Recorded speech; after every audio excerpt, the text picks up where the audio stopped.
한국당이 지난 24일부터 시작한 릴레이 단식이 뜨거운 관심을 받고 있습니다. 정치권은 물론이고 누리꾼들 사이에서도 입방아에 오르내리고 있는데요. 한국당은 단식 대신에 농성이라는 표현으로 바꿔서 국회 보이콧 그대로 이어가겠다는 입장입니다. 닷새째 이어진 여야 대치 국면 장기화될 조짐을 보이고 있습니다. 정태근 전 한나라당 의원 그리고 배재정 전 민주당 의원 두 분 오늘 모셨습니다. 어서 오십시오. 안녕하세요. 네, 안녕하세요. 자, 한국당의 5시간 반 릴레이 단식 의도하고는 다르게 조금 입방아에 오르고 있는 이런 상황이거든요. 일단 뭐 다 떠나서 5시간 반 릴레이 단식 이것만 봤을 때는 어떻게 보십니까? 개인적으로. 개념이 없는 거죠. 개념이 없는 거다. 예. 바로 한국당 전 의원이신데. 예. 저는 뭐 한국당 의원은 아니었는데요. 네, 한나라당 의원이시죠. 지금 예. 사실은 그 보수 유권자들 입장에서 보면 그 문재인 정부의 실정이라든지 오만한 인사 이런 것 때문에 굉장히 이제 화가 나 있는 상태인데 오히려 지금 한국당이 지금 이슈를 못 살려가고 있는 거거든요. 예. 이번에 이제 뭐 손혜원 의원 건도 마찬가지입니다만 이전에 있었던 뭐 신재민 전 사무관 문제 또는 뭐 그 재판거래 관련해서 예. 서영교 의원 건 이런 등등 여러 가지 문제가 있음에도 불구하고 만약에 그 당시에 이 문제 조혜주 선관위원 문제를 제대로 얘기했으면 아마 강행했을까라는 의문이 예. 갈 정도예요. 근데 지금 이제 그러한 뭐 이 이슈를 만드는 능력이나 전략 전술이 부재한 것은 차치하고 네. 굳이 이제 이 농성을 하면서 단식이라는 이름으로 그걸 원내대표가 5시간 반씩 한다 하는 거는 전혀 적절치도 않은 거고. 예. 그래서 제가 아까 개념이 무개념이라고 말씀드린 겁니다. 네. 처음부터 굉장히 강도 높은 발언을 해주셨는데 민주당에서는 어떻게 보고 계십니까? 우선 단식을 어떻게 볼 것인가에 대해서부터 좀 말씀을 드리고 싶어요. 사실은 김영삼 전 대통령, 김대중 전 대통령이 정치적인 단식을 통해서 그야말로 절박하고 엄중하게 예를 들어서 지방자치제를 도입하신다든가 그런 이제 야당의 최후의 수단이 단식이거든요. 국민들께서도 그런 지점들을 잘 알고 계신데 지금은 이제 실수였다 이런 쪽으로 가시는 것 같은데 단식이라는 어떤 정치적인 행위나 용어를 너무 좀 가벼이 생각하신 게 아니신가. 네. 그러다 보니 이런 이제 지금 이 한국당 입장에서는 아마 억울하신 점도 있을 거예요. 우리는 저 달을 가르치는데 왜 손가락만 보고 이야기하냐 이렇게 얘기를 하실 수도 있겠지만 국민들께서 이 단식을 야당이 그야말로 막다른 골목에서 정말 이 정치적으로 꼭 중요한 일을 성취하기 위해서 불가피하게 하는 것이라고 인식하고 계신데 그런 단식이라는 용어 혹은 그런 이제 그 싸움의 방식을 너무 가볍게 생각하시는 게 좀 문제인 것 같다 이런 생각이 들고요. 네. 나경원 원내대표의 사실 자유한국당 이야기에 대해서 말씀을 드리는 게 저도 조심스러운 면은 있지만 어떤 리더십 문제도 좀 제기될 수밖에 없는 상황이 아닌가 그런 네. 생각이 좀 듭니다. 지금 단식을 둘러싼 공방 오늘 아침까지 계속 이어지고 있는데 이 부분은 저희가 이제 녹취가 준비가 되는 대로 들어볼 예정이고요. 그런데 이 한국당의 농성은 이 발달이 조혜주 선관위원에 대한 임명 강행 때문인데요. 대선 백서에 조 선관위원의 이름이 올라와 있었기 때문에 정치적인 중립성에 문제가 있다. 이게 한국당 입장이고요. 민주당에서는 행정상 착오였다. 이런 입장입니다. 여야 입장 먼저 들어보시죠.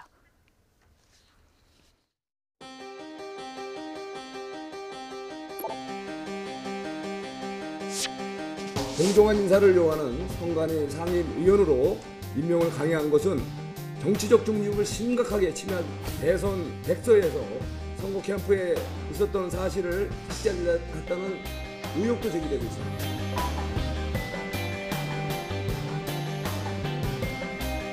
대선 당시에 특보는 한 5,260여 명 정도 됩니다. 전체 대선에 영향을 미칠 수도 있기 때문에 저희가 신청서를 받았습니다. 그분이 쓴 자기 어떤 경력, 이력 이런 걸 보고 저희가 또 추천인이 또 반드시 있어야 됩니다. 특보 발령장 있지 않습니까? 그 발령장 발부 기록은 있는가 봅니다. 그 발부 기록에 보니까 조혜주 교수는 없다는 것이죠. 네, 어쨌든 민주당 백서에는 이름이 올라 있는 조혜주 의원. 그런데 저희가 앞서 대선 당시에 이제 총괄 특보단장을 했었던 민병도 의원 전화 연결을 해봤었거든요. 그런데 이제 뭐 여러 가지 절차가 있는데 5,260명 특보를 임명하는 데 절차가 있는데 신청서라든가 추천인이라든가 나중에 임명장에는 확인을 해본 결과 이름이 없다는 거예요. 5,200명이나 되는 특보인데 그 특보 단장인들은 어떻게 임명되는지 알겠어요? 특보 단장인들요? 그러니까 저 얘기보다도 네.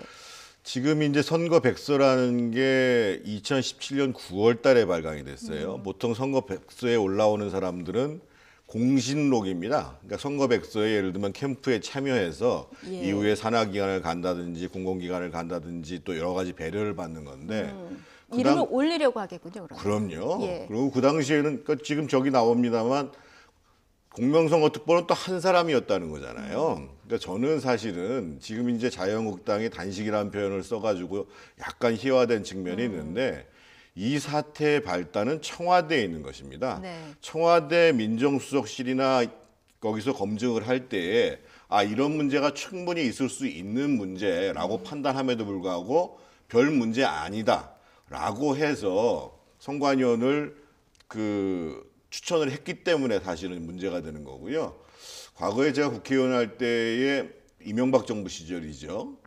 그러니까 정동기 민정수석을 감사원장으로 임명시키려고 했었습니다. 네. 그래서 그때 민주당에서 법상으로는 아무 문제 없거든요. 근데 독립된 감사원장을 갖다가 행정부 산하에 있다고 해서 어떻게 그래도 민정수석 하는 사람을 시키냐 해서 민주당에서 문제를 제기해서 그 당시에 소위 그 당시에 여당인 소장파인 제가 또 여러 사람이 들고 일어나서 그게 무산됐습니다.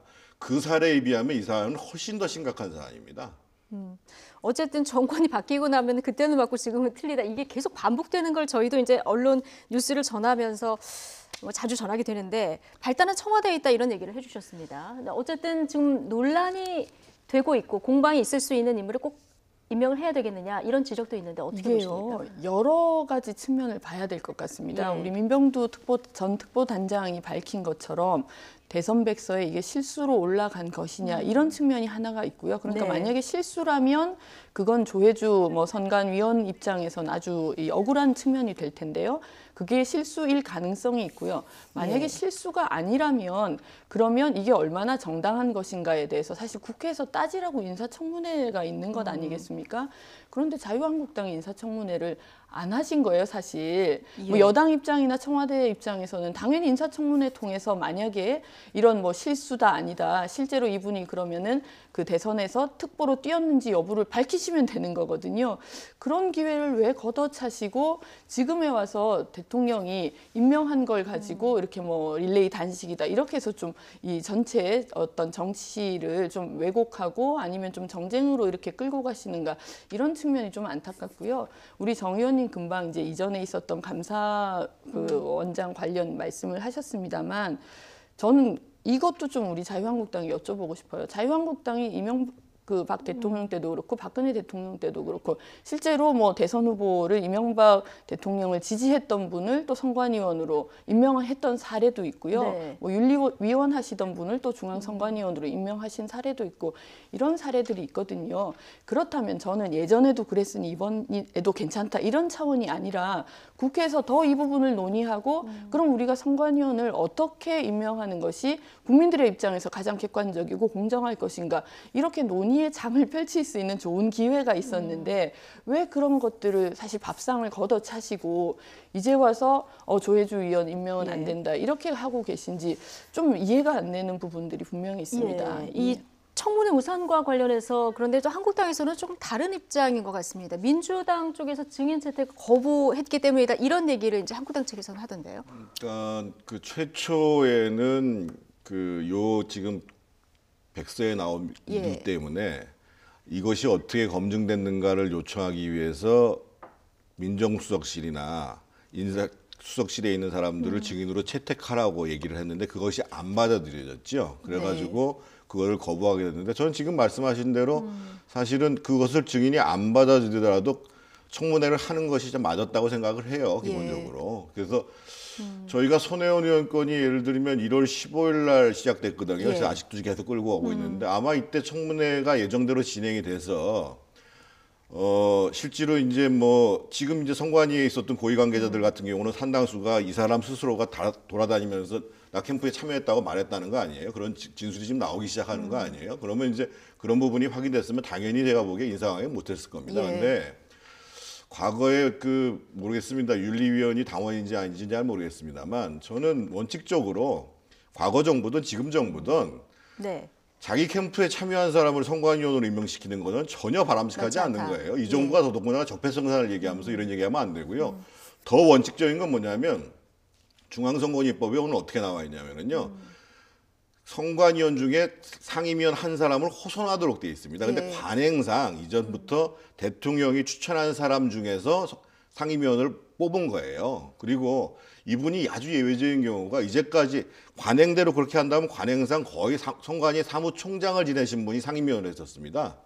그러니까 상당히 흔적을 놓고 보면 배려한 흔적이 있는 게 또 분명한 거거든요. 예. 그래서 과거에 한나라당 뭐 니들이 뭐 잘했냐, 새누리당 뭐 잘했냐 이 얘기를 하지 마시고 지금 우리는 그렇게 민주주의를 얘기하고 적폐청산을 얘기를 하면 거기에 맞게 일관되게 하시라 이거예요. 아니 그러니까요. 이전의 잘못에 대해서도 자유한국당도 좀 돌아보시면서 말씀을 하시면 제가 지금 국민들의 말씀드렸잖아요. 문제 있다고 얘기했잖아요. 국민들의 공감 아니 우리 정 의원님을 말씀드리는 게 아니고 야당도 국민들이 공감할 수 있는 방법을 좀 찾으면서 고민하면서 하시면 좋을 것 같아요.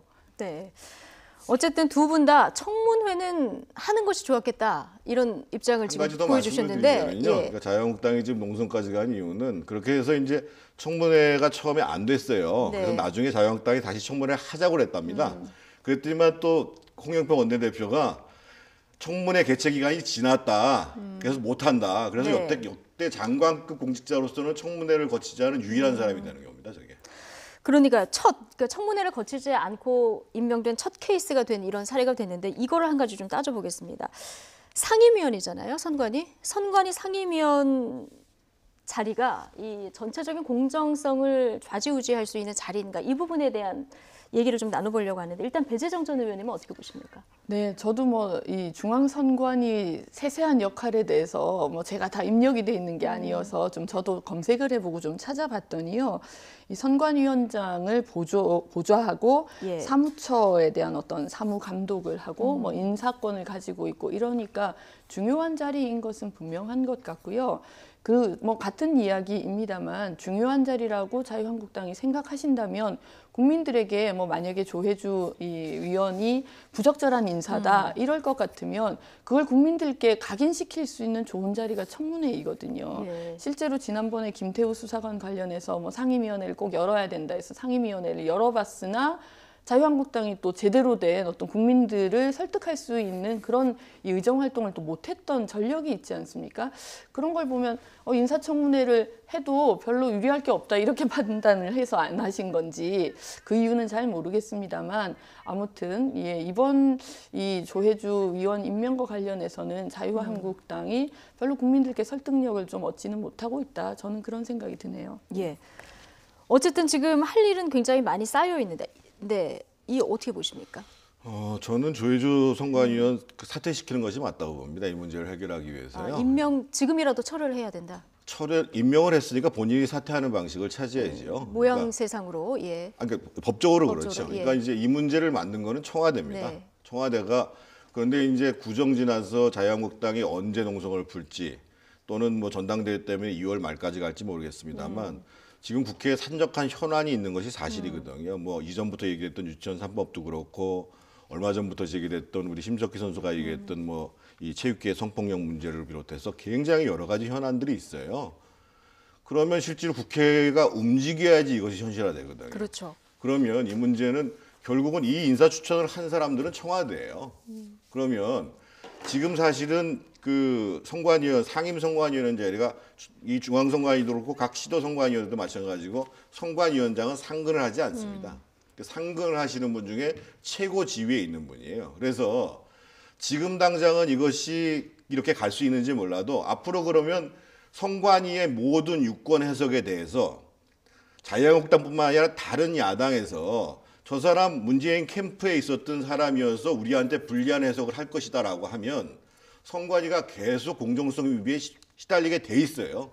그래서 저는 청와대가 이미 임명을 했습니다만 새로 비서실장 뭐 정무수석도 오셨는데 정말 대통령한테 간곡히 말씀드려가지고 네. 사퇴시키는 걸로 이 국정을 좀 정상화시키는 방향으로 좀 했으면 좋겠습니다. 사퇴가 답이다라고 말씀을 해주셨는데요. 사퇴가 답일까요?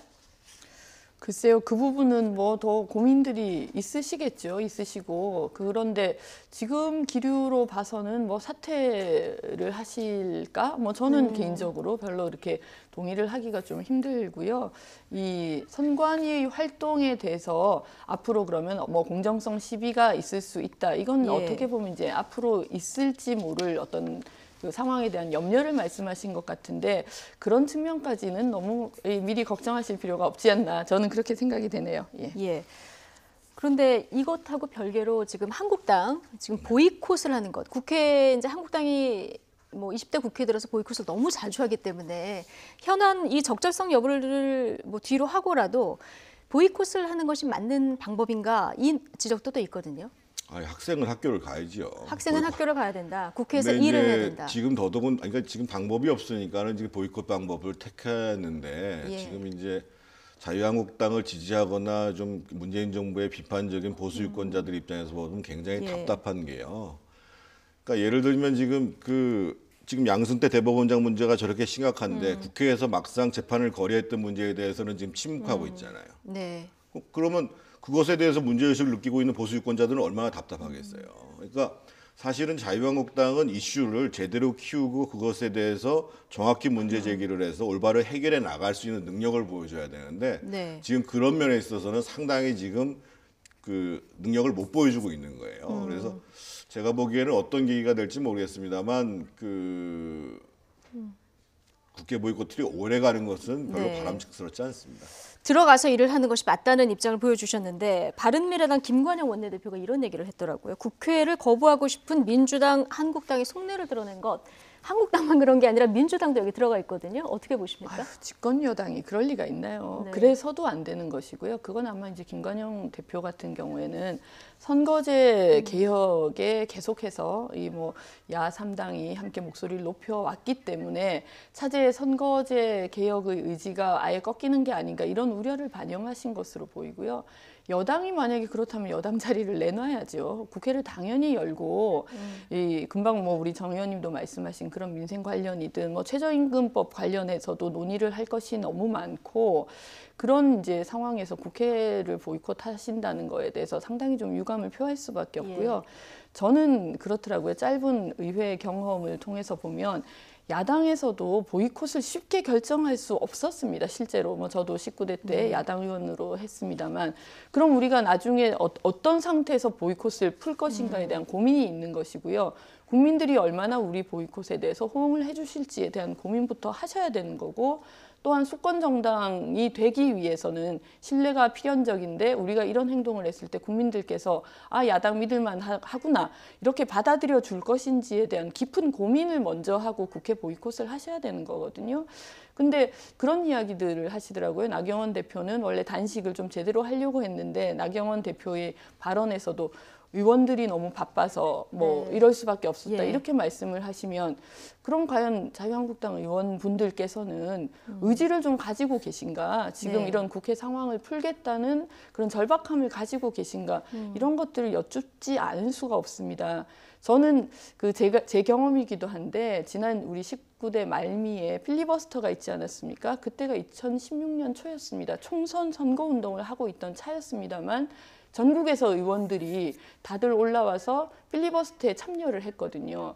그런 정도의 어떤 의지나 절박함이나 결기가 있어야지 대여 투쟁도 할 수 있는 것인데 의원들이 바빠서 뭐 네. 이렇게 말씀하시는 부분은 조금 이 희화화될 수밖에 없는 상황을 만들고 계신 게 아닌가. 지금 그런 생각이 말씀하신 좀 대로 듭니다. 의원들이 바빠서 릴레이 단식을 한다. 이 부분이 또 공격 포인트가 되는 거거든요. 뭐 하느라고 바쁘냐. 이런 비판이 단지 민주당에서 나왔거든요.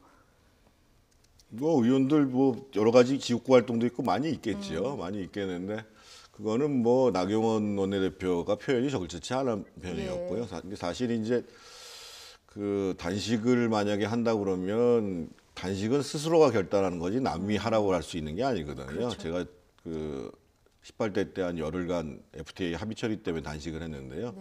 단식은 당에서 결정해 주는 건 절대 아닙니다. 본인이 결정하는 거고요. 그래서 어떻든 뒤늦게 이제 뭐 릴레이 농성이라고 얘기했으니까는 그 농성이라도 열심히 하셔야죠. 농성이라도 열심히 해야 된다. 어쨌든 멈춰서 있는 국회에 이제 설이 코앞인데 국민들은 굉장히 답답한 마음으로 이제 국회를 쳐다보고 있는 이런 상황입니다. 자, 이런 복잡한 상황에서 한국당 지금 지지율이요. 국정농단 이후에 최고치를 찍었습니다. 이거 상승세 원인은 뭐라고 보십니까? 아마 제대로 했으면 지금 30%가 훨씬 넘었을 겁니다. 한국당이 제대로 했으면.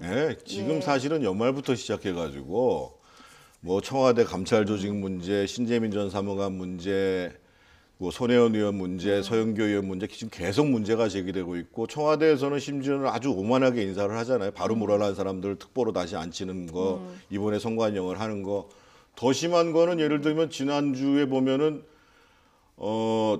예비 타당성 조사 없이 무려 예. 60조 원에 해당하는 것들을 지금 심사하겠다고 그러잖아요. 대한민국에서 예비 타당성 조사라는 것을 누가 만들었냐면요. 김대중 대통령이 만들었습니다. 이걸 법으로 만든 사람은 노무현 대통령이고. 네. 이번에 예를 들면 33개 사업에 대해서 무려 60조 원에 관한 것을 예비 타당성을 안 하겠다고 얘기를 하면요. 이거는 뭐 거의 김대중 노무현 정신을 완전히 위배하는 겁니다. 근데 이런 일들이 계속 벌어졌기 때문에 사실 집권당의 지지율이 빠지고 있는 거예요. 예. 빠지고 있어서 그 문제를 자유한국당이 제대로 했다고 한다면 이거보다 훨씬 더 올라가겠죠. 예비 타당성 조사 이런 문제를 제대로 했더라면. 그럼요. 그러니까 예. 지금 사실은 중간지대에 있던 사람들이 지금 노무현 문재인 정부가 계속 오만한 인사를 하고 내로남불식의 발언들을 계속 하니까 저기에 대해서 도저히 이제 내가 자유한국당의 마음에 안 들어도 내 중간지대에 있을 수는 없다. 자유한국당을 지지하는 쪽으로 가겠다라고 움직이는데 이게 더 많이 움직일 수밖에 없는 상황인데도 불구하고 네. 자유한국당이 잘 못해가지고 지금 여기까지뿐이 안 오는 거예요. 전 한나라당 의원으로서 지금 한국당의 의정활동이 조금 썩 마음에 들지는 않으신 것 같은데 어쨌든 한국당이 이 상황에서 제대로 했더라면 30%는 찍었을 것이다. 이런 이제 분석을 해주셨는데 민주당에서 볼 때는 어떻습니까? 민주당의 지지율은 조금 지금 빠지고 있는 추세거든요. 이 민주당의 지지율이 한국당으로 같다고 보십니까? 네, 저는 뭐 우리 정 의원님의 분석도 뭐 이게 일리가 없는 것은 아니다 이렇게 생각을 하는데 우선은 이 전당대회 컨벤션 효과가 있는 것 같아요. 전당대회 컨벤션 그러니까 효과. 예. 황교안 전 총리가 일단 뭐 선거 전에 뛰어드시고 또 그로 인한 또 갑론을박이 있고 또 오세훈 전 시장도 있고 뭐 안상수 의원도 있고 앞으로 이제 김무성 전 대표가 과연 나오느냐 또 홍준표 전 대표는 어떻게 하느냐 이런 부분들이 또 관심사기 때문에 컨벤션 효과를 제대로 좀 지금 누리고 계신 게 아닌가 이런 생각이 드는데 결국은 그 컨벤션 효과가 반짝 그 어떤 인기에 그칠 것인가 아닌가는 또 전당대회 과정에서 얼마나 보수 정당이 국민들께 또 희망을 보여드릴 수 있느냐 이런 것에 좀 좌우되지 않을까 그런 네. 생각이 드네요. 예. 그러니까 앞으로 어떤 대안을 제시를 하느냐 이 부분이 이제 한국당의 지지율을 여기서 더 끌어올릴 것인가 말 것인가 이 포인트가 될 것이라는 이제 조언을 해주셨는데요. 대한정당으로서 지금까지 앞서 잠깐 얘기를 해주셨지만 한국당이 어떤 존재감을 보여주지 못했기 때문에 30%의 벽을 넘기는 쉽지 않을 거다 이런 분석들도 나오고 있거든요. 정 전 의원님 그거는 이제 어떻게 앞으로 보십니까? 하기 나름이죠. 그러니까 예. 제가 보기에 지금 식으로 청와대와 민주당이 국정 운영을 하면 계속 지지율이 빠질 수밖에 없거든요. 근데 이제 민주당을 지지하던 사람들이 자유한국당으로 오는 것이 아니고요. 그분들은 이제 중간지대로 옮기게 돼 있죠. 네. 그리고 중간지대에서 그동안 지지하는 정당이 없다고 하시는 분들 중에서 자유한국당을 그래도 자유한국당을 선택해야 되겠다라고 하는 분이 나올 텐데요. 예. 결국은 이제 집권을 하려면 최소한 그러니까 다음 총선에서 승리를 보려면 최소한 35% 내외의 득표를 얻어야 됩니다. 네. 그러니까 자기들을 적극적으로 지지하고 있는 좀 강경 보수뿐만 아니라 합리적 보수의 표도 함께 얻을 수 있을 만큼의 유연한 정책들을 가져야 되고 예. 조금 전에 말씀하신 것처럼 실질적으로 지금 여러 가지 경제 정책에 있어서 실정하는 거에 대해서 대안적 제시를 해서 그래도 좀 이 보수 정치대에 맡기는 것이 더 안정감이 있다라는 것들을 보여줘야 되는 거거든요. 그래서 아마 전당대회가 이달 27일 날 있습니다만 그 전당대회에서 뽑히는 그 새로운 지도부가 예. 아까 말씀드렸던 것처럼 이 표의 확장성 네. 이념적으로도 표의 확장성 그리고 정책적으로도 신뢰를 얻어낼 수 있는 이 노력들을 하는가 여하에 따라 가지고 지지율이 더 올라갈 것인가 내려갈 것인가의 문제 내려가지는 않겠죠. 가 나올 텐데 과거에 보면은 뭐 그 박근혜 정부 이전까지만 해도 야당임에도 불구하고 당시 한나라당 이런 게 한 35% 정도 나와야지 사실은 정상적으로 당이 운영되는 거거든요. 강경한 목소리가 예. 있어도 그걸 합리적인 목소리를 바꿀 수 있는데 그게 이제 앞으로 큰 숙제로 남아 있을 거예요. 표의 확장성 얘기를 해주셨는데 최근에 이제 한국당에 입당한 황교안 전 총리는 태극기 부대부터 개혁 보수, 그러니까 유승민 전 의원까지 다 같이 함께 하자 이런 얘기를 했거든요. 이게 이제 현실적으로 가능할지, 그리고 두 번째는 표의 확장성에 도움이 될지 이 부분이 궁금한데 어떻게 보십니까? 그러니까 이제 지금 이제까지의 황교안 총리는 사실은 정치인으로서의 모습은 보여준 건 없습니다. 예. 그동안에 이제 그 법조계에 있다가 총리까지 되는 과정 속에서 반듯하고 합리적인 이미지를 가진 것이 분명한데 이 정치권이라는 데가 이제 그 뭐 진흙도 튀어야 되고 그래서 사람들과의 관계 속에서 뭔가 호감을 얻게 할 뿐만 아니라 실제로 아까 말씀하신 것처럼 그렇게 넓은 스펙트럼의 지지를 가지려면 예. 그것을 그러니까 지지하는 사람들이 이 정당이 지지하는 정책에 대해서 공감할 수 있어야 되거든요. 네. 그러니까 결국은 그 강경한 보수부터 시작해서 소위 개혁 보수라고 하는 사람들 사이에서 이 사람들을 통합시켜낼 수 있는 메시지와 정책을 만들어내면 성공할 것이고 예. 그렇지 않고 상대적으로 과거에 이제 친박 프레임에 얽매일 수밖에 없는 강경 보수의 입장을 들으면 확장성이 없게 되고 그러니까 그것은 앞으로 이제 만약에 당대표가 그분이 되신다 그러면 앞으로 어떤 노선과 메시지와 정책을 선택할 것인가 이게 이제 거기에 달려있는 문제라고 어떤 봐요. 정책을 그런 면에서, 예. 낼 것인가, 어떤 대안을 내놓을 것인가. 네, 예. 그런 면에서 보면 지금 좀 국민들께서는 좀 걱정스러우신 부분이 많이 있는 것 같아요. 우선 뭐 지난번에 원내대표 선거에서도 나경원 의원이 친박의 어떤 힘을 얻기 위한 그런 이제 발언들을 많이 하셨고 황교안 전 총리도 이 지금은 친박에 기대시는 게 아닌가 이런 이제 생각들을 하게 되고요. 또 오세훈 전 시장 같은 경우에는 최근에 이 남북 문제가 이렇게 한반도 평화 프로세스 또 비핵화 이렇게 진척되고 있는 가운데 핵을 가져야 된다. 네. 뭐 우리가 핵을 개발해야 된다. 이런 말씀을 하시면서 그야말로 보수 강경 세력에게 어필하시는 것 같은 그런 말씀을 하셔서 상당히 좀 걱정되는 면이 있습니다. 그러니까 저는 뭐 제가 여당의 그 당원입니다만 이 대한민국 정치가 발전하기 위해서는 여야가 건강하게 성장해야 되는 거고 서로 견제를 해야 되는 건데 야당에서 그렇게 좀 극우적인 또 강경파적인 이런 목소리들이 이 힘을 얻게 되면 네. 결국은 그건 대한민국 정치 발전에도 이 좋은 방향이 되지 못할 것이거든요. 그런 면에서 많은 국민들이 걱정하고 있다는 걸 좀 저는 이 당대표 후보로 나오신 분들도 유념을 좀 하셨으면 좋겠습니다. 네.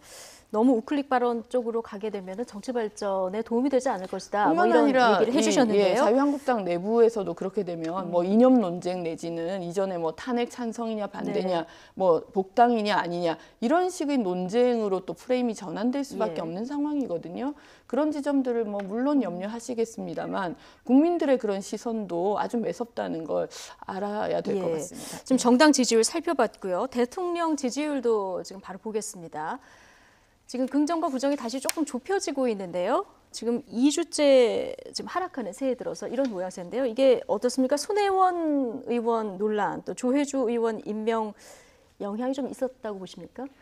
뭐 우선 손혜원 의원 건 같은 경우 뭐 거의 저희가 10여일 이렇게 네. 워낙 많은 언론의 융단 폭격 같은 것들을 좀 받으면서 영향을 미쳤을 것 같고요. 뭐 조혜주 의원 임명이 실제로 얼마나 여론조사에 영향을 미쳤는지는 좀 더 세밀한 분석이 필요할 것 같은데요.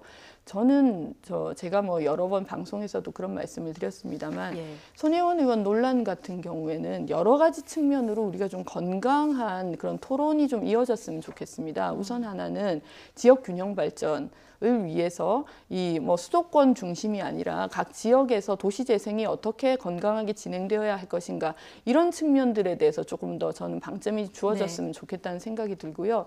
또 손혜원 의원이 이 이해 충돌 사안이다 아니다 이것 가지고도 논란이 있는데 최근에 또 자유한국당 의원들의 이해 충돌성 발언이 문제가 되고 있지 않습니까? 그렇다면 이 부분을 건강하게 우리가 이 좀 승화를 시키려면 국회에서 그러면 이해 충돌 사안을 어떻게 다룰 것인가, 어떻게 예방할 것인가 예. 이런 측면으로도 제도적인 네. 정비 그리고 어떤 전수조사를 통한 국민들이 이런 내용을 소상하게 알 수 있는 이런 식으로 좀 이 상황이 뭐 논란에만 이 초점이 맞춰지는 것이 아니라 한 단계 더 공방보다는 뭔가 한 단계 생산적인 논의를 승화된 논의가 이어가자 필요한 시점이다. 이런 이제 그런 말씀을 얘기를 좀 꼭 드리고 해주셨는데요. 싶습니다. 자, 이런 가운데 한국당의 자체 싱크탱크죠. 여의도 연구원이 대통령의 일정을 빅데이터로 분석을 했습니다. 자, 어떤 내용이 담겨 있는지 먼저 차현주 앵커가 정리해드립니다.